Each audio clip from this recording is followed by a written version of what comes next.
그때 왕자님 생텍쥐 베리.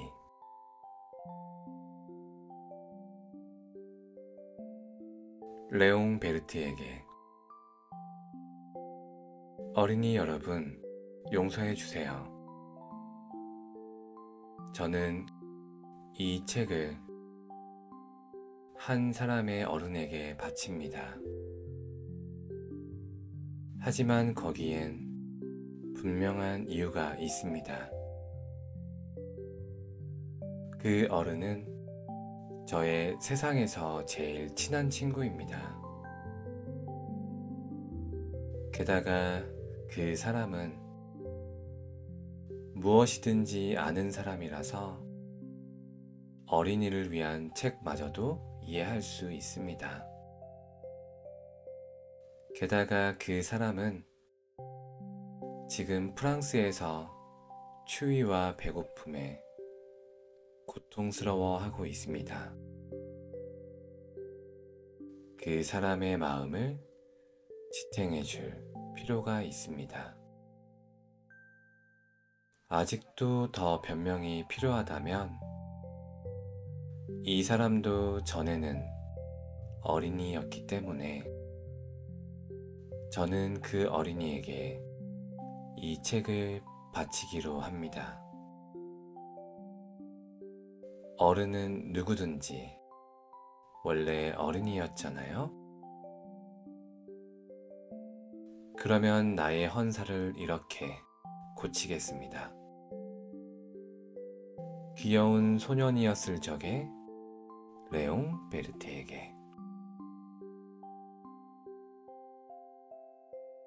내가 6살 때 읽은 책에 엄청난 그림이 있었다.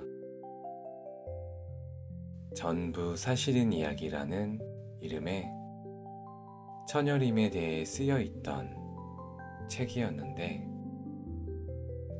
거기에는 보아 구렁이가 짐승을 통째로 삼키고 있던 장면이 그려져 있었다. 대체로 이런 느낌의 그림이었다.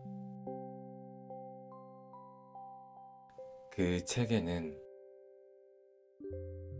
보아 구렁이는 먹이를 씹지 않고 통째로 삼킨 다음 소화를 위해 6달 동안 움직이지 않는다 라고 쓰여 있었다.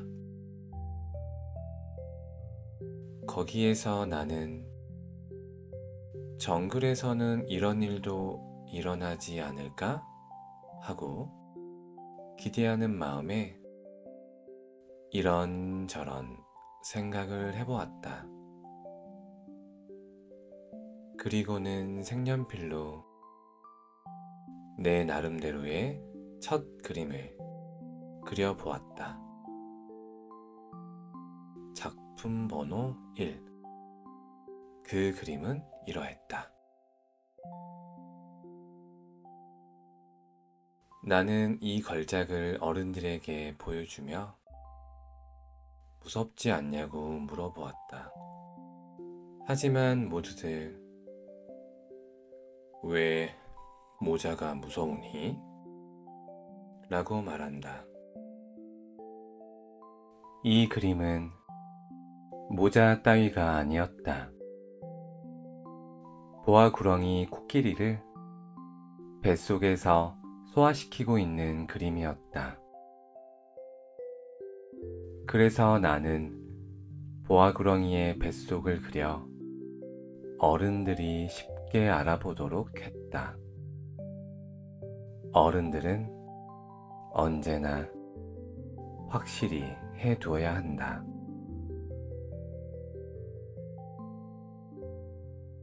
작품 번호 2.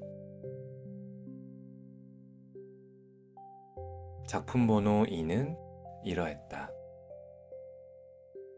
어른들은 나에게 보아구렁이 같은 건 속이 보이든 말든 그만두고 지리나 역사, 산수, 국어 공부를 하라며 타일렀다.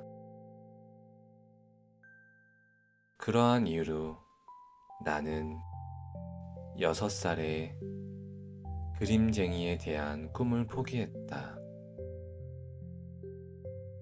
작품 번호 1과 2의 실패로 자신감이 떨어졌기 때문이다. 어른들은 스스로는 정말 아무것도 모르니까 어린이는 지쳐버리고 만다. 언제나 확실히 해두지 않으면 안 된다. 그래서 나는 마지못해 다른 직업을 택하여 비행기 조종을 배웠다. 세계 곳곳을 날아다녔다. 지리를 공부한 것이 정말로 도움이 됐다. 나는 단번에 이곳이 중국인지 애리조나인지를 알 수 있어서 밤중에 길을 잃어도 엄청난 도움이 됐다. 이렇게 나는 살아오면서 많은 성실한 사람들과 사귀어 왔다. 어른들 중에 한 명으로서 살아왔다. 그들을 가까이에서 지켜볼 수 있었다. 하지만 특별히 좋은 점을 발견하지는 못했다. 조금은 현명한 듯 보이는 사람을 발견하면 나는 언제나 간직하고 있던 작품 번호 1을 보여주곤 했다. 그 사람이 진짜로 현명한 사람인지를 알고 싶었던 것이다.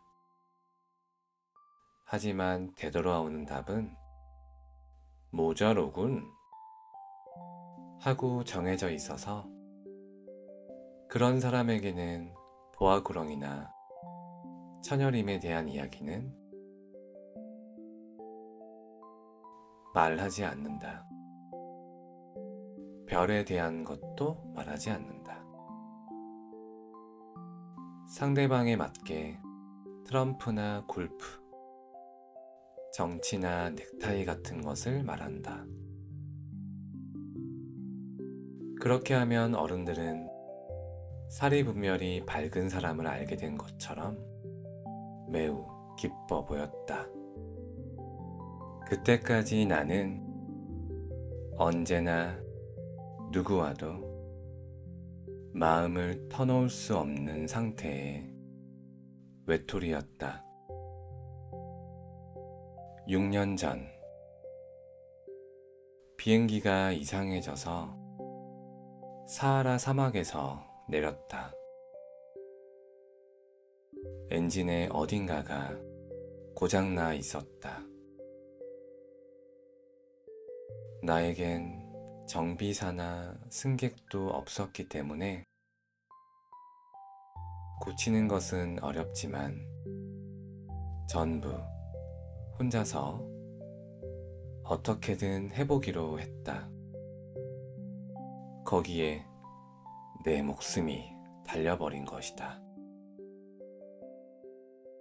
마실 물은 겨우 7일치밖에 없었다. 1일째 밤, 나는 모래 위에서 잠들었다.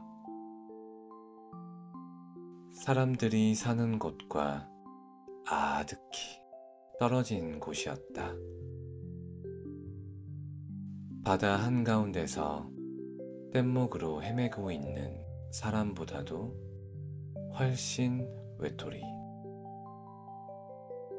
그래서 내가 놀란 것도 모두들 이해할 것이라고 생각한다.